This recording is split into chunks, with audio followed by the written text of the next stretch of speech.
Well, hello everyone. This is Frugal Pandy here with a video of me taking this off-road.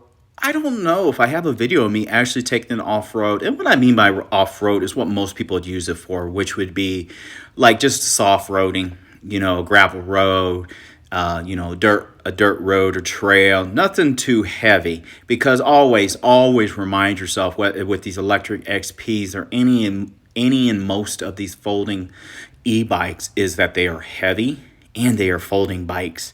So you do not want to get too crazy with these bikes, because if you get too crazy with the bike, who knows, you might pop open the locking mechanism, the bike start folding on you, type of things. I've heard nightmare stories of that, of just people regularly riding e-bikes and stuff would happen like that, especially with the older models of e-bikes before they got a little bit better at making the locking mechanism to fold it.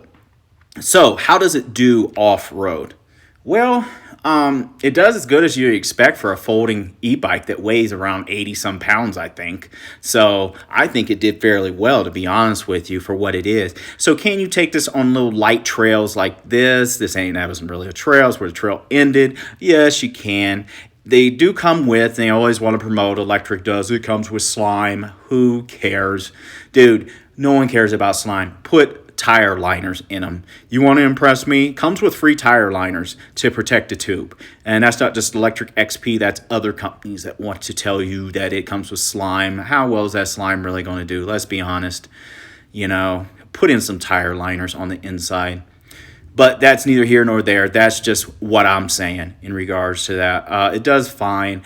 It has shocks on it, so yeah, it did pretty well absorbing the bumps. Just remember to unlock them.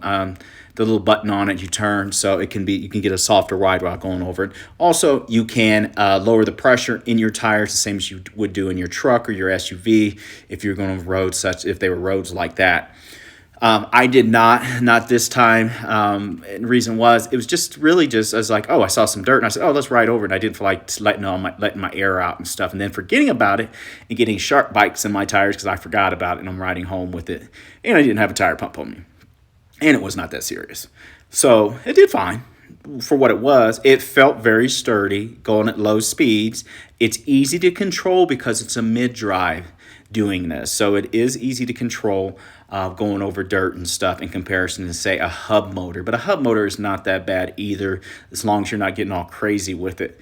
It's pretty much, where the power is coming from on it. So it's neither. Honestly, that's the wash. I think that's in the wash to me. It's not a big deal. It's not with these type of bikes. People will tell you, well, mid-drive's better off-road. Yes, it is. Is a mid-drive a better off-road for these type of bikes? No, it's not, because you can only do so much on these bikes. This is not a true mountain bike. You can't do all that stuff. You're not jumping. You're not doing all types of crazy stuff. You will not. The motor may not fail on you, but some other parts will fail on you and leave you probably face down in the dirt if you get too wild on this bike. It's just how it's built. I mean, the same as a Rad Power. The Rad Power Mini or Rad Power Expand, you can only do so much on those bikes before you're laying down face down in the dirt, because they're just not built for that. Not a folding bike anyway.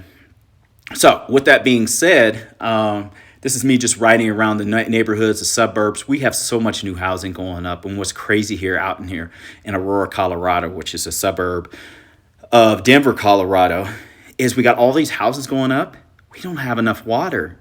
That's what's crazy about it. We don't have enough water, and we got so much housing going up as Aurora expands out east. We're spending more east. For Aurora would be touching Kansas, to be honest with you. It is expanded so much. Riding it around on the sidewalks and stuff, great, of course. Never worry about range. Range anxiety is not there with this bike. Speed-wise, it's not as quick as the old Lectric XP. Do not let anybody tell you that it is. It is not. You're going to go about 22 to 24 miles an hour unless you're really pumping your legs. And if you want to pump your legs and try and get to 28, which I think I got to one time, go ahead and go for it. But if you have anything planned for later on in the day and you don't want to be a sweaty mess, good luck with that. So with that being said, the throttle, gotten used to it, drop the gears, go through the gears a little bit, usually leave it around fourth gear, that's what I'd say, fourth gear, and I use the throttle a little bit more once I'm going. And you can use the throttle. I pedal a lot, but then One thing with this bike, I use the throttle more than I used it on the hub motor, just because at times I just want to cruise and I don't want to be, honestly going through the brakes unless I'm stopping. What this bike is built for, this bike is built for trails and stuff like this, where you do not have to start and stop all the time. This is where it's pretty cool. Is it as fast as my hub motors? No, it's not. But is it decent? Yes, it is. It will go over 20 miles an hour easily. It will do that. The throttle works great once it's up and going. Where the throttle sucks on it is when you're stopped. When you're stopped, you have to drop to the lower gears and move up.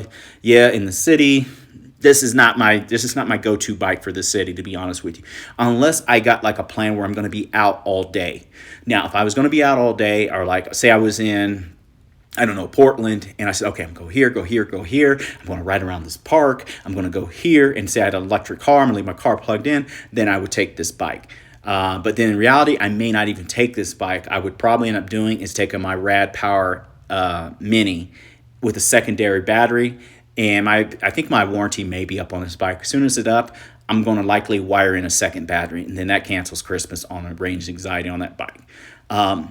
Difference between this bike and the Rad Expand, or Rad Mini, excuse me, is it is a bigger bike. It's a longer bike, because after I rode this, I don't have any footage of it.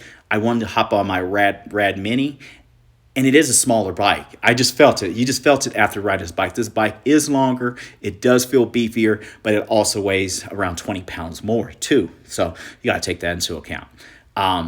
This bike, now with the Midrive, with that being said, the Midrive, I'm fine with this bike. I really wish I knew the Lectric XP 3.0 was coming out. They're moving these bikes out too quickly. I would have held off, but I got this bike. I'm going to make it work, and it's working. It's fine. The good thing is I have one hub motor bike, and I have one Midrive bike, and so I use them for whatever. Now, so it's doing fine. Up hills, it does pretty good too. No problems. You got to switch through the gears. Usually around 16, 17 miles an hour is what I do up a decent sized hill. Not real heavy, but a decent size. It honestly goes about the same, maybe a mile or two more faster than my Rad Mini. Maybe. It may not even go faster than it. But also the Rad Mini also has a 750-watt motor in it already. So neither here nor there. That's just something to take into account. As I said in other videos, just be careful getting this bike if you have any mobility issues. And what I mean is you have to lift bikes and stuff. Save your money. Go with something a lot lighter, because this bike may be a headache for you. You wouldn't have to worry about running out of power. But like I said, if you got mobility issues, or say hip problems or leg problems or something, this may not be the bike for you, because you'll have to work a lot more through it. You may get a little bit more workout, but you'll get a little bit of a workout on a hub motor. You'll get a workout on a hub motor too. It's just more of your choice. And you may not, if you're injured or something like that, whatever, or it's a permanent injury, you may be thankful of having to not go through gears all the time and all that, and have to work really hard with those type of problems or issues you may have. Now, with that being said, what I like about this bike, again, I said the build. The build is great. What I like about it also, if it was a hub motor in this style, oh man, I would love it. But the way it is now, it works. We'll just leave it at that. It works. Looking at Lectric XP Lite, I'm looking at something else. Also have a third bike, because there's 3 people in my family, but also when I don't want to take the big boys, I can take a lot lighter bike, and possibly one that I can snatch up another battery for really cheap and have another one, hey, and have it when I want to take it with me. And also a cheaper bike when I want to take it and maybe kind of sketchy where I'm going and I want my bike stolen. And if it does get stolen, it didn't cost me a lot of money. But anyway, it is what it is. It works. It did pretty good off-road for what it is. Just being mindful, you're not jumping stuff all the time. And if you do, you better be careful, because you will end up in the dirt. Something will fail. Anyway, this is Frugal Panda. Thanks for watching. Links in the description. Once again, thanks for watching, everyone. Go out there and get out there riding whatever you got. Have fun. Enjoy.